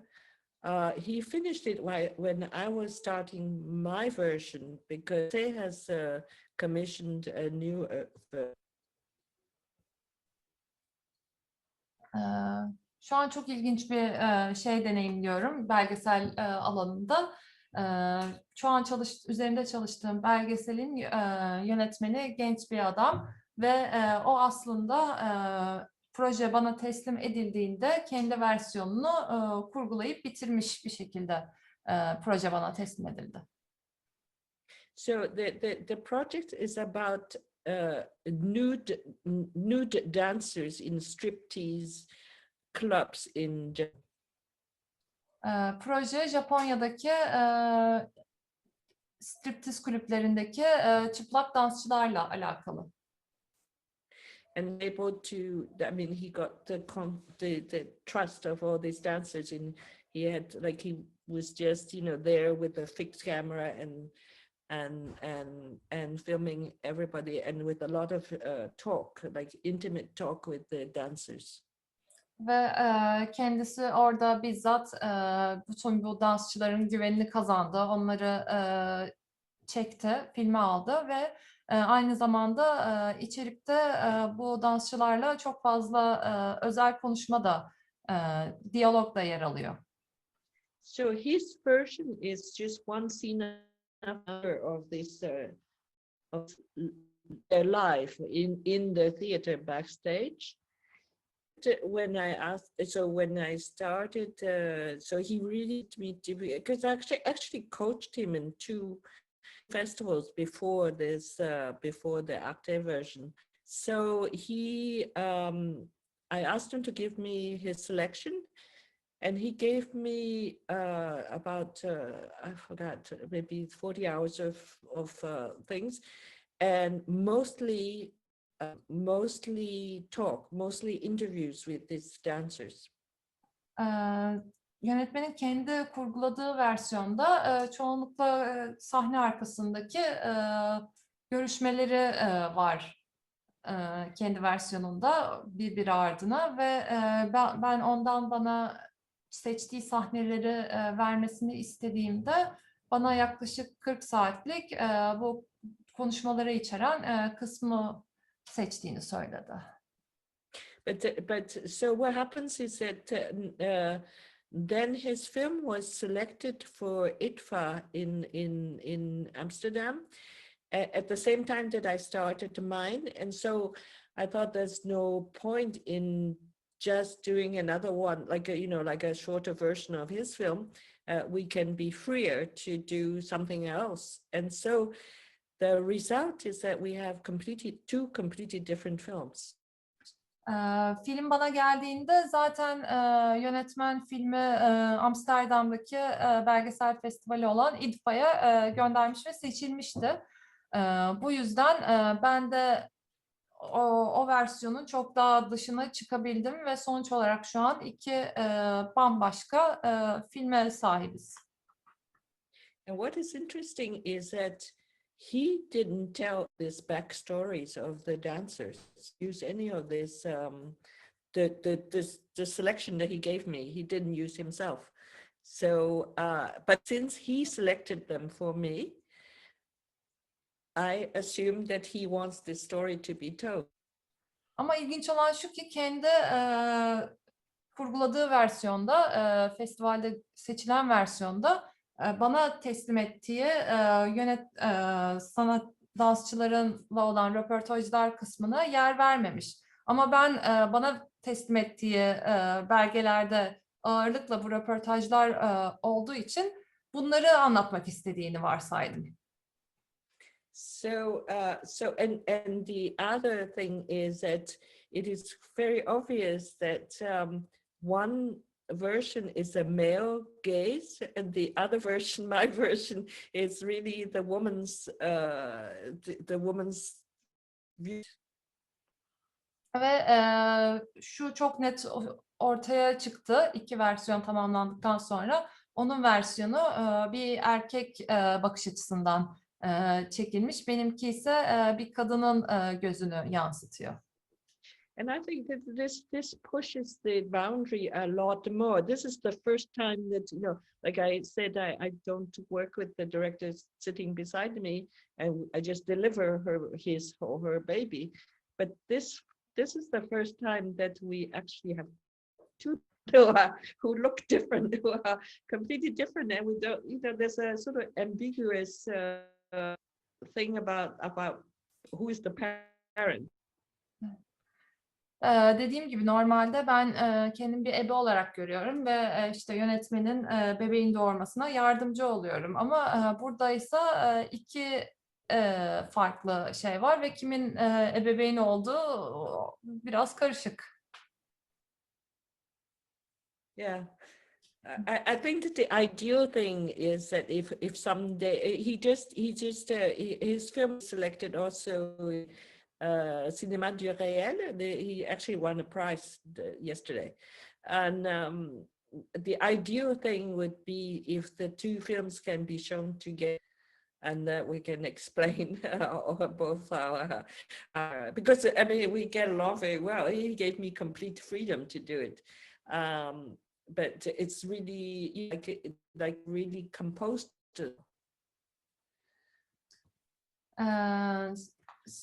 Aynı zamanda film Fransa'da başka bir festivale de seçilmiş ve dün haberini almış ki orada bir ödül kazanmış. Aslında yani esas bunlara ikisini de ayrı ayrı izleyip ideal olan ikimizin de kendi versiyonlarımızı anlatmak olabilirdi aslında.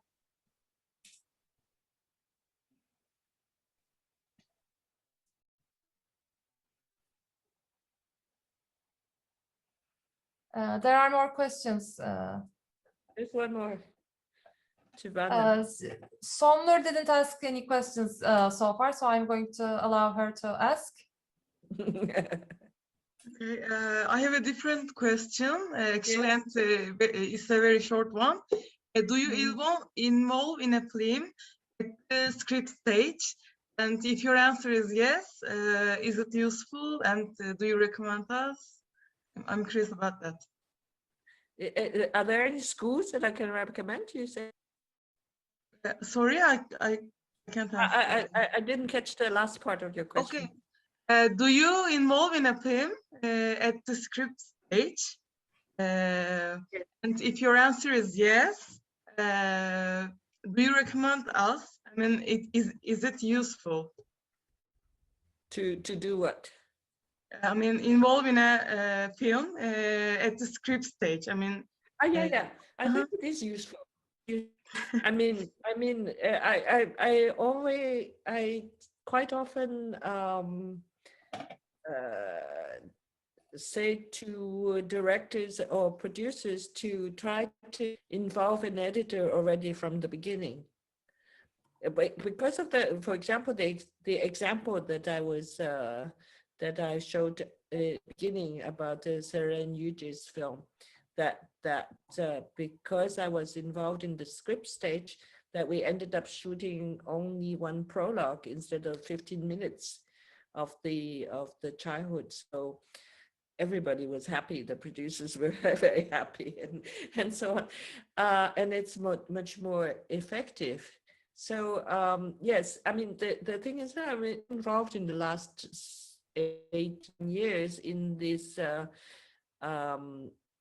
Venice Biennale Cinema College that we produce 4 micro budget films a year, and I'm actually I follow the, I mean I tutor the editing part, but I'm also in the workshop where they are still doing the final script, because it actually is quite useful to be already involved in, to be already helping at that stage, because a lot of things, like I said, you know, if you don't have the material, you can't edit. I mean, you whatever, you can't just edit things. So it's to, especially for early films, like first, second films, it's interesting to have a more experienced editor already involved at the script stage, for sure. Yeah. Although of course, like we always come back to the in the sort of industry sense, you know, it's like when everything is so in commercial cinema, especially when everything is so has so many rules, you know, that of course, you know, it's difficult to have an editor involved in the beginning, because I mean, you know, so you what hiring her for, kind of thing, you know, is this a real job, you know, that's kind of thing. But you know, in terms of it is useful. It's certainly it's good to have an editor friend. Yes. Soru şu şekildeydi. Eğer şu an şansınız oluyorsa senaryo aşamasında dahil olmayı önerir misiniz? Siz de bu şekilde mi çalışıyorsunuz? Mary'nin de bu şekilde çalıştığı filmler var ve bu şekilde çalışmayı aslında tercih ediyor. Eğer şansınız, imkanlar varsa senaryo aşamasında bir kurgucunun dahil olması, yönetmenin ile işbirliği içinde olmasının avantajlarını yaşadığını söyledi.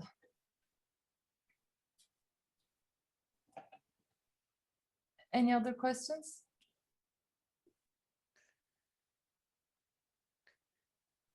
Well, well, if you think of something later, you can always try to contact me. Eğer sonradan aklınıza bir şey takılırsa benimle iletişime geçmeye çalışabilirsiniz her zaman. Okay then. So I think we should wrap up then. Thank you so much, Mary, for this wonderful workshop. I enjoyed it a lot. I hope everyone who attended enjoyed it. Thank you. Well, I hope to see you all soon, Becky. I hope to see you soon. I hope that we can get out soon and travel. Umarım bir an önce hepinizi fiziken görme şansım olur ve bu durumdan kurtulup seyahat etme şansı yakalarız. Yes. So I hope you all make good films and have fun doing it. Umarım hepiniz iyi filmler yaparsınız ve bunu yaparken eğlenirsiniz. Thank you so much. Thank you. Bye Thank bye. you.